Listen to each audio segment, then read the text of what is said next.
What's up guys, EJK here, and Flash streamed yesterday, yay! So I'm gonna be making some videos about his stream and all of the cool little things that I noticed that I'm sure a lot of other people would either like to have noticed or noticed as well. And it's gonna be just a regular English commentary over, there we go, over a stream, simple as that. So, this is one of the first games he played. It's a TVT on Expedition Lost. He opens up with a reactor marine expand off of 15 gas. Expedition Lost is generally not a very Reaper friendly map because there's only one entrance through the natural that the Reaper can pop into.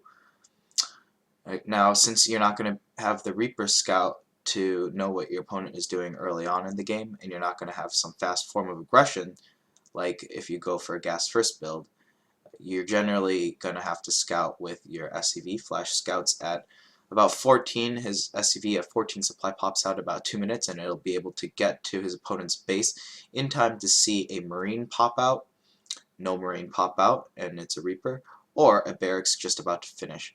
And that's going to tell him whether he needs to make turrets, whether he can play slightly greedy, or whether he should just keep doing what he's doing. And in this case, we see that it's a slightly slower racks than his, so he knows that his opponent went for a gas first. Of course, it's not necessary to check his opponent's gas because it would be too early to actually put down a second gas. So, now the Flash knows what his opponent is opening, generally off of gas first builds against 15 gas, and even with Reaper expand, as a Terran player you have to build 3 turrets, otherwise the Banshees will do way too much damage. So in a way you have to kind of blind counter Banshees, but Flash has other aspects in his play that make it difficult for his opponent to do the other variation, the Marine Hellion variation, which we'll be taking a look at. I believe there's a game of it played on Van Eye Research Station later in this stream. Can't remember 100% though. So Flash building his command center on the low ground. Of course, this is all perfectly fine and dandy because he knows what his opponent is doing, and the Marines are camped at the natural. Some mistake that I see players do, especially Protoss players on ladder at the lower ranks, is that they don't realize that the Reaper cannot hop into the main base. It has to go straight through the natural. So if you have a Mothership Core and a Stalker at the natural, as opposed to having it in the main, not only will you deny the main base vision, but you also deny what's at the natural as well, and if your opponent went for a fast expand or not in TvP. But the same applies to TvT because of Reapers.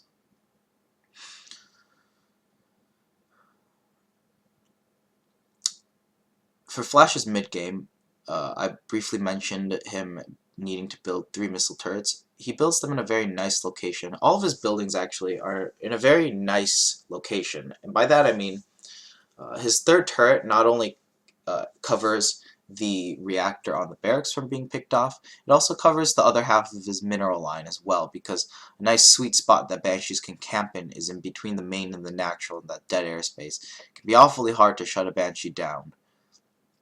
That Widow Mine being placed there, I believe, in case it's a Marine Hellion drop. Now, just judging by the amount of units that Flash has at his disposal, and the fact that a Viking's about to pop out soon, and that Marine Hellion attack usually hits around the 6-15 minute mark, Flash has more than enough units to shut down a single drop into his base. His opponent would not have enough time to elevator all of the units around, and he also has that Marine over here as well on the minimap, so you can give vision just so like his opponent can't sneak in extra units. Now that the timing has passed and he sees a Cloak Banshee, he immediately repositions his Widow Mine, because that Widow Mine is no longer necessary over there. It's not going to intercept a Banshee, it's not going to stop a drop from happening, and it's better suited towards the front of the base area. Flash, with this build, he is fairly safe against most styles. one noticeable thing is that he does not get a very early siege tank. It's about 8 minutes in and he hasn't built a single siege tank, and his siege tank production isn't going to start for about another minute, I believe. And he's going to be taking a third command center after this. It seems relatively greedy.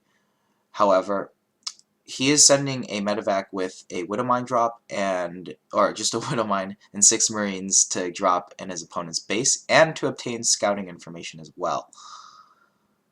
I believe Dream and Polt both, I think, really made this build popular, showcasing it in major TVTs that they had to play in different tournaments.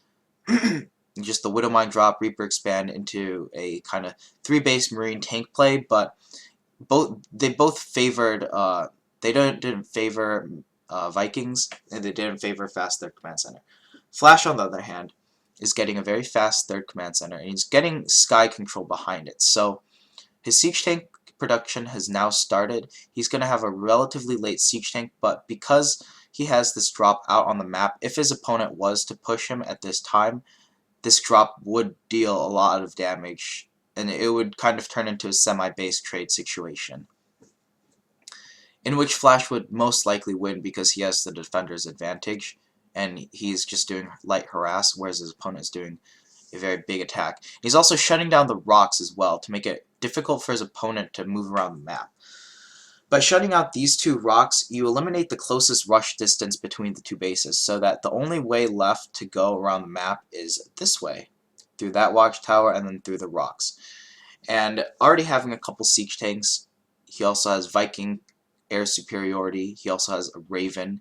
He's going to be more than fine to stay on 2 bases and shut down any kind of harass anytime soon. And he's going to need to be playing defensive as well, because he only has his 2nd and 3rd barracks is almost done. They don't have reactors on yet. His 4th and 5th barracks start relatively fast, but that's part of the build. You want to power up to 5 barracks relatively quickly after your 3rd command center gets taken, so that you can keep up with production with your opponent. The other player, Flash gets a scout in, and he sees that the other player is going for 5 barracks. I'm not sure if he went for a 3rd command center yet. I think he did, because his 4th and 5th barracks are slightly slow. Flash ends up using a scan there because his Marine got killed off. He needs to know where his opponent is going to be attacking from the rocks or from the natural. And uses a 2nd scan there to see if his opponent is backing up or not. Now, 2 scans might seem like a lot of energy right now, but I just want to point out that Flash has been purposefully saving up energy here. I believe it's because he didn't want to overmine his natural base, and I'll show it to you in a second. He has about 30 SCVs over here, 28 out of 24. And that's pretty good saturation already. So if you wanted to drop mules on that, I think that would be overkill. And he already has a good amount of minerals banking up because of his barracks. They don't all have their reactors on, so he can't produce as many units as possible. So I see some Protoss players do this as well. While they're taking the 3rd base, they'll kind of oversaturate their natural so they can get a little bit more mineral production instead of having to rely on mules. And another good thing about this is that as soon as Flash lands his 3rd, he's going to have 16 SCVs mining from it immediately. So the second that his 3rd base lands, it's gonna be producing him a lot of dividends almost immediately. And it goes up to about 30 SCVs.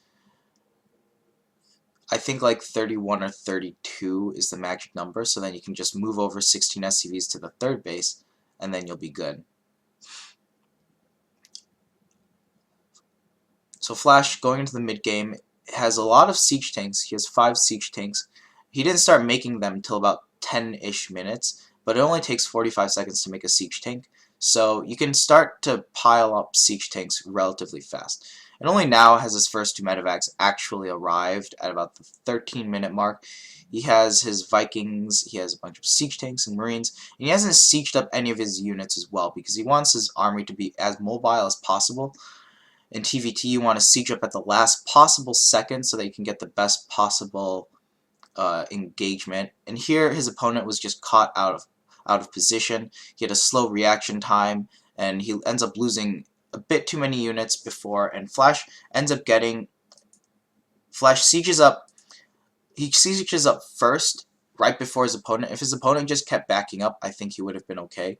But his opponent tries to siege up, and it's a very late siege up, and Flash is able to get an extra siege volley off, killing a bunch of the tanks before his opponent is even able to get off. Oh, I shouldn't have done that.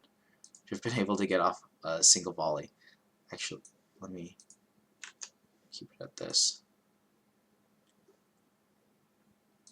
And it's still there. Okay, so that pretty much brings an end to the first game. And we're going to be taking a look at this build in different variations throughout the rest of these upcoming videos, because Flash did play a lot of TVTs and he did showcase this build a lot. So stay tuned, and if you guys have any questions, if I was maybe unclear about a topic or an idea that I was presenting, definitely let me know and we can get that straightened out. But I will be starting the next video and uploading this shortly, so see you guys all in a bit.